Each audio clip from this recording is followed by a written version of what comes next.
You know what Christ did when he saved you. You know how far he reached. It was a burden that you had brought on yourself.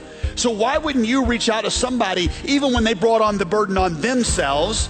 Because when you do that, then you're going to start fulfilling the law of Christ. What is the law of Christ? The law of Christ is that you do unto others as Jesus has done unto you, and that means voluntarily entering into their burdens just like Jesus entered into yours.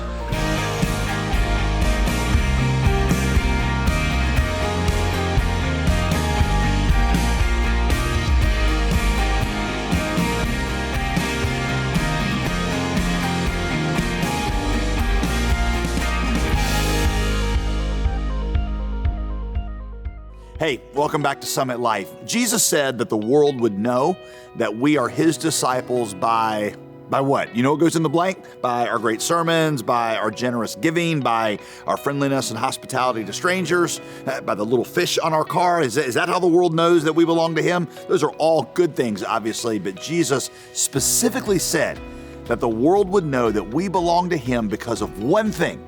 It's by our love for each other. As believers, our love for each other, and then that love that spills out into the world, that sets us apart, ought to set us apart from any other group. So then what exactly, you ask, does Christian love look like in practice? How do we live it out in a way that's categorically different from how the world loves? Because there's a lot of love in the world, but what does Christ-infused love look like? These are more questions for the Apostle Paul to answer for us today on Summit Life in our series called Freedom in the In-Between. By the way, if you've missed any of the previous messages, you can always catch up online at jdgreer.com. Our website is full of free resources, including my entire preaching catalog. So if you're looking for biblical encouragement, spend some time looking around and share it with a friend. But right now, let's get started with a new message that I titled Free to Love. Let's see what God has to say to all of us about a freedom that can only come from God. I think you'll be encouraged as we dive into God's Word. If you got your Bibles this weekend, and I hope that you have them, I want you to take them out and open them to Galatians chapter 6. I hope you have your Bible. We always say we are a BYOB church.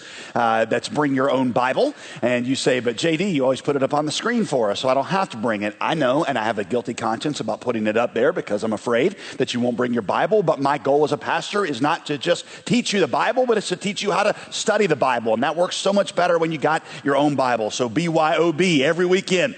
We are almost here at the end of our series on the book of Galatians. We've been studying the book of Galatians now for 7 weeks, and that is because October 31st of this year marks the 500th year anniversary of the Reformation, which was started by a German monk named Martin Luther, and Galatians was his favorite book in the Bible. He said that if Galatians were a woman, then he would have married the book of Galatians. And so we've been studying it as we commemorate the 500th year anniversary of the Reformation. And so we come now to Galatians chapter 6, which are Paul's final thoughts that he is going to give to the Galatians. At the beginning of this series, I explained to you that every pastor has a speaking style, and that usually kind of determines we open our sermons the same way, and a lot of times we'll have a unique way that we try to end the sermons. I know some pastors that seem to like to end their sermons by revving up the audience and trying to get them to an applause line, kind of a drop the mic moment. When I was going to youth camp as a student, it seemed like the youth speakers there always liked to They always like to tell an emotional story at the end that got everybody crying, so we'd all come forward and promise to be missionaries. There was a worship leader I worked with one time at a college conference that I did that he just loved to end every worship set by just coming to a point where he kind of lost control and he'd jump around. And it was one session I was about to speak, and he works everybody up to this kind of thing, and he goes up on his toes playing the last part of the song, and then he holds his guitar up, and then he just falls backwards. And it was kind of like, well, not a little awkward. It was a lot awkward because all the other instrumentalists are kind of looking at him, and the drummer, all you can hear is the drummer going, kind of playing and the guy in the conference looks at me and he goes, it was after about 10 seconds, he said, Bro, I don't know what to tell you. You're up next on the schedule, so this one's on you. So I walk up and I literally have to step over him. I can see he's fine, but I have to step over him and go start the message. And then, about 10 minutes in the message, he gets up and picks up his guitar and we go on. Well, Paul has his own particular type of preaching style. And when Paul gets to the end of one of his sermons, which that's the way you should read a letter, is like one long sermon that Paul is preaching. Paul's habit at the end of the sermon is to rattle off a litany of really practical instructions. And at first, these instructions seem like a bunch of random standalone proverbs, as if he's saying, oh yeah, remember this, and oh yeah, you should do that. But they're not really random at all. These things are the practical outworkings of the gospel that he's explained now for 5 chapters. You see, here's the thing to remember about Paul. Anytime you read anything written by Paul, you keep this in mind. For Paul, imperatives always flow out of indicatives. And you're like, imperative, what are you talking about? All right, indicatives are declarative statements about what God has done. Imperatives are commands about what you should do. So for Paul, the commands of what you should do come out of a response to what God has done. Right? So that's how you always should see Paul. Paul's going to say, here's what God has done. Here's the indicative. Now, here is what you should do in response. That's why Paul often signals that transition by the word therefore. Therefore, in light of all that I just said to you about the gospel, here's how you should live in response. And that's why every good Bible teacher will tell you that whenever you see the word therefore in Paul's letters, you should always look and see what it's therefore. Exactly right. You're looking backwards, because what is the indicative that is grounding the imperative? Because before you undertake the imperative, you got to make sure you got a really good hold on the indicative. Otherwise, you're going to turn that list of imperatives into a list of moral do's and don'ts, and that will lead you to something that Paul calls legalism, or we call legalism, which is just where you're trying to obey a bunch of commands, and that is the opposite of what Paul is wanting you to do. The imperatives of the Christian life grow as a natural response to the indicatives, the statements about what God has done. Paul is urging us now in chapter 6 to respond to the gospel that he has explained now for 5 chapters. The third part of the gospel prayer that I gave you, given to you a few times in this series, I gave it to you again last weekend. The third line of the gospel prayer is this: as you've been to me, so I will be to others. Here's your indicative. This is what God has done. God has done something to me in the gospel. Now, in response to that, here's my imperative. This is how I want to be to others. Chapter 6 is Paul unpacking that very concept. We're going to start our reading of chapter 6 at the end of chapter 5, though, because the last 2 verses of chapter 5, in my opinion, are where he starts the instructions of chapter 6. He starts it like this: if we live by the Spirit, let us also keep in step with the Spirit. In other words, the Spirit has created a new reality for us in the gospel, and that reality comes with it the power of a new creation and the power of resurrection. But in order for you to access that power, you got to walk in a way that is consistent with what the Spirit is doing. It's the only way you'll have access to the power. So therefore, he says, let us not become conceited. Let us not become conceited, provoking one another, envying one another. That word conceited there is a very important word. It is one of the few places in our Bible that we, unfortunately, don't have the right English word that translates the Greek word. We just don't have one. Actually, the closest we get is if you have the old King James Version of the Bible. That's what I grew up on. And there's a lot of words in it I did not understand. But in this place, the KJV actually gets it exactly right. But in order to do that, they had to make up an English word. And the word they use is vainglory. Vainglory is what the word in Greek literally means is empty of glory. If you become a person who is empty of glory, then you are going to become a person who provokes and envies one another. Remember what Paul has explained to us. You and I were created for the glory of God. We were created to be complete in God. We were created so that God's love and acceptance was our glory. Literally every part of you, whether you're a Christian or not, every part of you, just because of the way you're created, cries out for you to hear from God the Father, well done, good and faithful servant. Well, when you and I sinned, we were stripped of the love and the acceptance of God. And when we were stripped of that love and acceptance, that glory, we felt naked and ashamed. So we immediately turned and began to look to replace that glory with something else. It's like we walk around with this big old glory hole in our hearts, big glory vacuum, and we're always looking for something to replace what we lost in God. And one of the main ways that we do that we try to replace that glory, is we do it by comparing ourselves to one another. We try to show that we are better than other people in some way, and that becomes our glory. And that manifests itself in two different ways in this verse. The first way here is provoking one another. Provoking is when you have a superiority complex toward others, and you just feel like you are better than them for some reason. Maybe you are smarter, or you are prettier, or you are richer, or you are more moral, or I guess that's how you would say that, moraler. You're gooder in English than they are. You're more talented. You got a better family, but there's something that makes you better. And so you look down on them and you provoke them. Envying is the opposite side of the coin. When you envy others, it's because you have an inferiority complex. Because when you compare yourself to others, you don't match up, and so you resent that. What the provoking and the envying, what the superiority complex and the inferiority complex have in common, is that you enter into relationships from a sense of emptiness. You need glory from other people. Well, the gospel does three things, Paul says, that transforms your relationships. The first thing it does is it humbles you. It teaches you that there really is nothing about you that makes you better than somebody else. Everything you have is a gift of grace. Secondly, it completes you. You don't need glory or distinction from other people because you have the approval of the Heavenly Father. And then it redirects you. Rather than being a person who is focused on using others to meet your needs, you become a complete person who offers yourself to meet the needs of others. You see, before the gospel, you approach every relationship from, let's call it a market standpoint. How can this relationship benefit me? How can this person help me fulfill my goals or the goals of my family? With every person you meet, you got a little plus and minus chart in your head, and you're asking yourself, is this person going to add more to me than they're going to take away? What can they do for me and my family? That's how you evaluate relationships.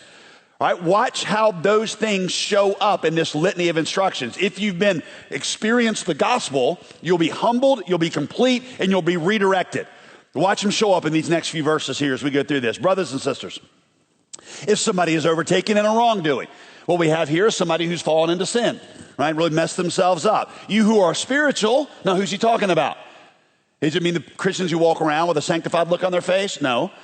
Spiritual just means you have the Spirit. That's all he means there. So it's any Christian. You who have the Spirit, restore. That's the Greek word katartizo, which means put a broken bone back in place. Restore such a person with a gentle or humble prautos spirit, watching out for yourselves because you're made out of the same stuff they are, and you don't want to also be tempted as you get into this. How does a gospel-saturated person respond to somebody in sin? Paul's answer, they approach them with empathy and compassion, knowing that they're made out of the same stuff that that person is. And the fact that they haven't been overcome by this particular temptation is not because they're better than them. It's, if anything, it's because they've been spared the set of circumstances that that person was in. Had you grown up like them or you've been put through the same temptations, you probably would have made the same dumb decisions that they made. You see, the gospel teaches you that any righteousness that you have is a gift. Thus, when I'm around somebody who has fallen, I approach them humbly because I too am a wretched, dark-hearted sinner just like them. Any righteousness I have is a gift. That's what the gospel teaches me about myself, and it changes the attitude that I have to somebody whose life is messed up.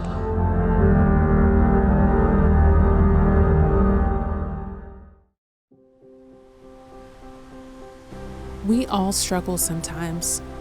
Struggle with feeling stuck. Struggle with feeling lost. Struggle feeling free. But the good news is, because of Jesus, we can experience true gospel freedom each and every day. Experiencing that freedom begins with thinking the right thoughts about ourselves and the right thoughts about God.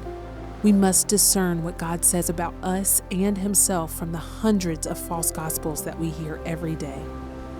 This month on Summit Life, Pastor JD walks through the book of Galatians to help us discover the nature of God's true gospel and the freedom that it brings.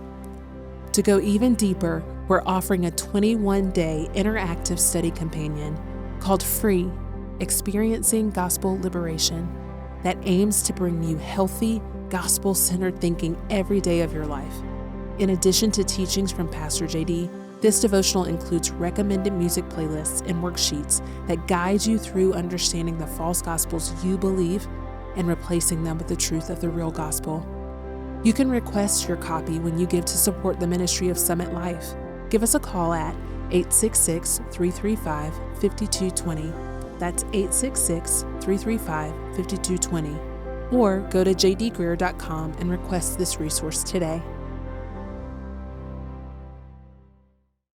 A person who doesn't know the gospel assumes that their righteousness is something that they have achieved, so they feel conceited and proud. They have a glory from that, and so they back away from that other person. And they don't get involved in the life of somebody who's messed up because they think, why would I encumber myself with your mess? I mean, the reason I'm not in a mess is because I made good decisions. And so if I'm not in a mess because I made good decisions, I'm not going to bring your mess into my life because I spent my whole life trying to get out of mess. Which leads me to the next verse. Verse 2, Paul says, carry one another's burdens. In this way, you will fulfill the law of Christ. Now, in context, the burden that he's talking about here is the burden that comes to somebody because of their own sinful, dumb choices. And Paul says, if you get the gospel, you will voluntarily enter into the burdens of others, burdens that they brought onto themselves by their own sinfulness. You see, which addresses one of the primary reasons Christians use, or excuses we use for not getting involved with other people who are suffering and in need. Jonathan Edwards, 300 years ago, in a little book called The Duty of Christian Charity, identified the primary reasons that Christians excuse themselves from getting involved in the needs of others. The number one reason, he said, the number one reason, still relevant today, is he says Christians will say, nope, I don't want to help somebody in need, that kind of need, because they brought that on themselves. They made a dumb decision. They brought that on themselves, so I feel no compulsion to go help them. Jonathan Edwards' response was, do you not know the gospel at all? Do you realize the misery that Christ brought you out of, a misery that you had brought on yourselves in entirety? I mean, you know the golden rule, right? The golden rule is do unto others as you would have them do unto you. Here, Paul is upgrading that to the platinum rule. Right? If he didn't call it platinum rule, but I'm going to call it that. Platinum rule is do unto others as Christ has done unto you. You know what Christ did when he saved you. You know how far he reached. It was a burden that you had brought on yourself. So why wouldn't you reach out to somebody even when they brought on the burden on themselves? Because when you do that, then you're going to start fulfilling the law of Christ. What is the law of Christ? The law of Christ is that you do unto others as Jesus has done unto you, and that means voluntarily entering into their burdens just like Jesus entered into yours. So let me just ask you a little diagnostic question right now, okay? I want you to think about the burdens in your life that you are carrying right now. And I want you to ask yourself, how many of those burdens come from carrying the burden of somebody else? How much of the burden and the weight that you feel under this morning, how much of it comes from somebody else's burden that you have voluntarily entered into and shared? Isn't that what Paul is telling us to do? Carry each other's burdens? I mean, think about the metaphor. On this table, if I were carrying this table and you were going to help me, how much does this table weigh? Like what, 350 pounds? And so if we were going to carry it together, what I would do is I would turn it on its side so that now the weight would be distributed so that I would carry 175 and you would carry 175. That's how we would do that. And some of the weight that I was carrying would now rest upon you. In other words, in order to help me, some of that burden has to fall on you. The reason I take pains to point this out is most of us want to give to others without it really costing us. We want to give to others without feeling the burden. But that is not what people who have experienced the gospel should be like. Jonathan Edwards said the second excuse Christians give for why they don't help others in need is they say, I don't really have any excess, and I really couldn't give to that person in need without experiencing hardship myself. Edwards says, isn't that exactly what Paul is telling us to do in Galatians 6:2, is to experience hardship because of how much we give? To give to a point that some of the burden of those in need actually falls on us? Isn't that what it means to share the burden? That's why C.S. Lewis said the only safe rule in giving, if you want a rule, the rule is not 10%. If you want a safe rule in giving, it's to give more than you feel like you can spare. Because only then will you be sharing the burden that somebody else is feeling, and only then are you fulfilling the law of Christ. A conceited person who has forgotten the gospel thinks, oh, I've pulled myself up by my bootstraps. You ought to do the same. In fact, I've spent my life trying to get myself to a place where I have no burdens. I have earned this position of privilege, and I'm certainly not going to encumber myself with the burdens that you have brought on yourself. They're conceited, unaware of the great need that they had when Christ saved them. When you know Jesus, you voluntarily begin to bear the burdens of others. Now, there are, of course, other ways to apply this principle beyond the financial.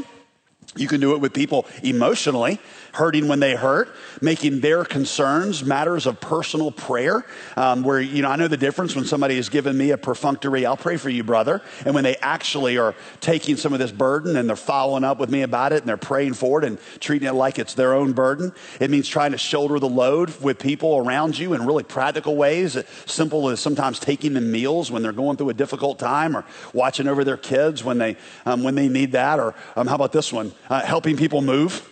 I hate moving. Everybody hates moving. I don't even like helping other people move. I mean, no offense, but that is a time that we literally bear one another's burdens. If you're in a Christian community, you should expect and not resent when people ask you to help them move.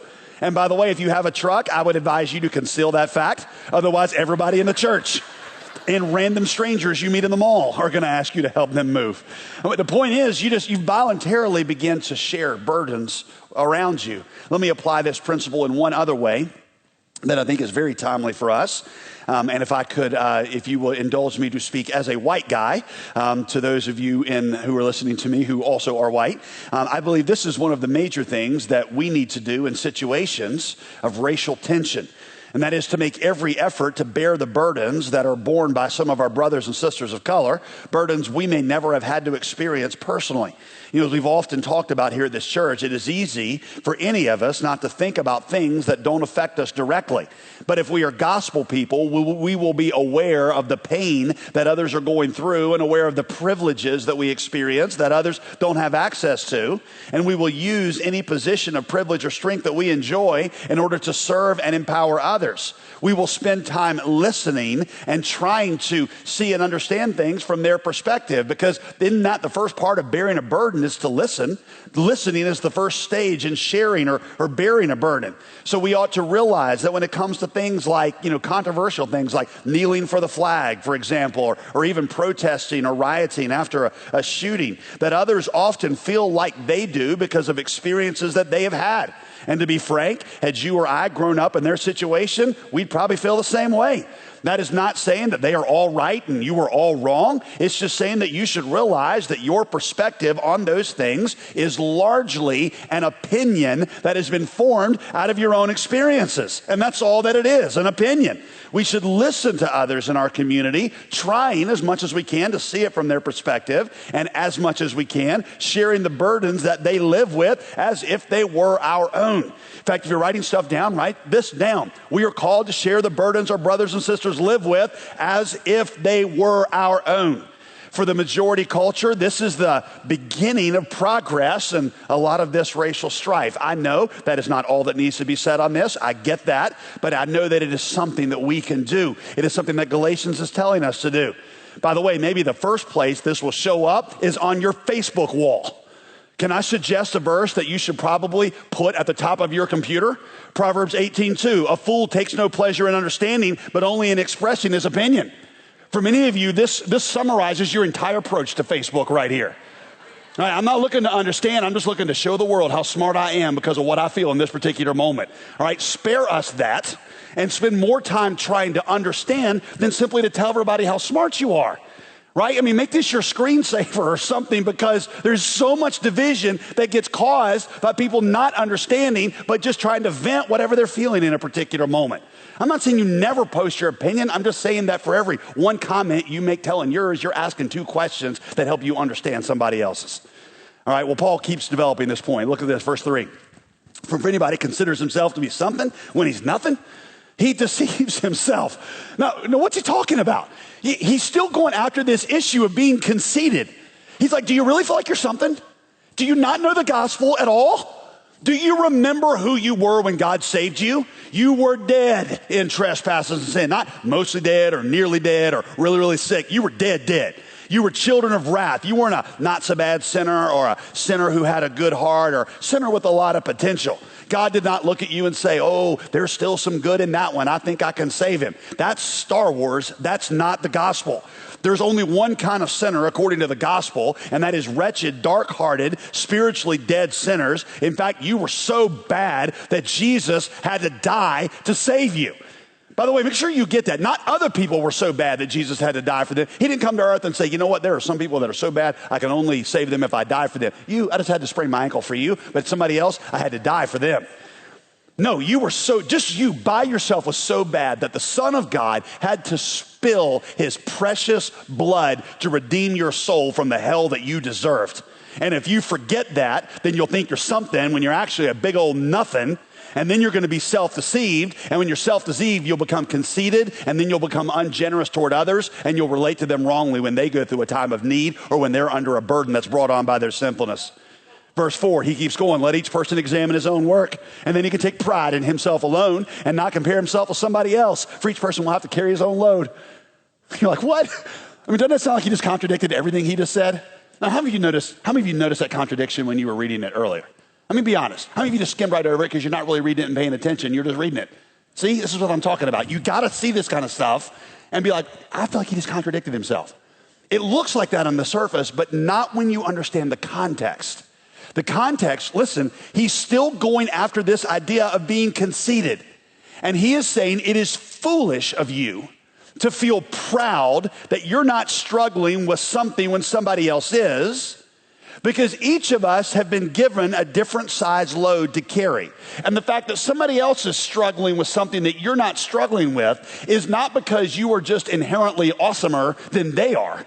It's because the situation of their life and the circumstances that they were in were different. It was a different load. And you know what? Had you been under the same load, you probably would have struggled the same way that they did, because all the righteousness that you have is a gift from God anyway. And had you been given the same load that person was given, then you probably would struggle with it too.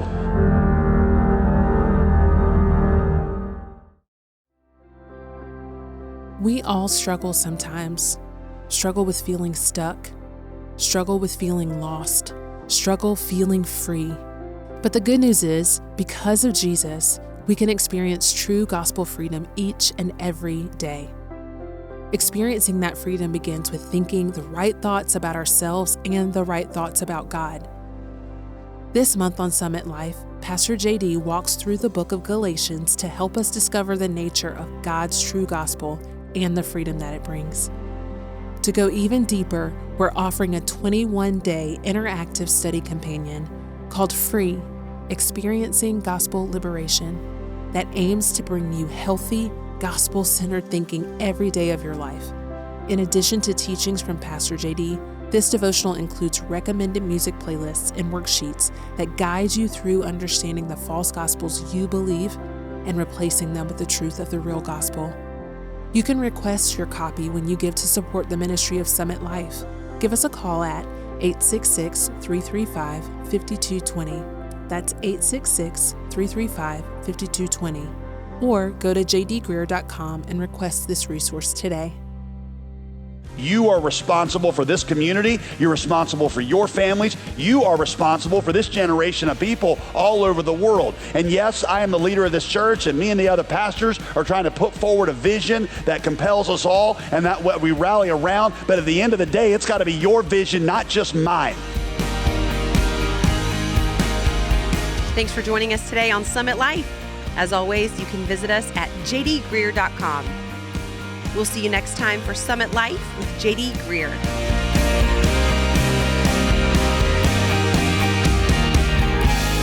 Today's program was produced and sponsored by JD Greer Ministries.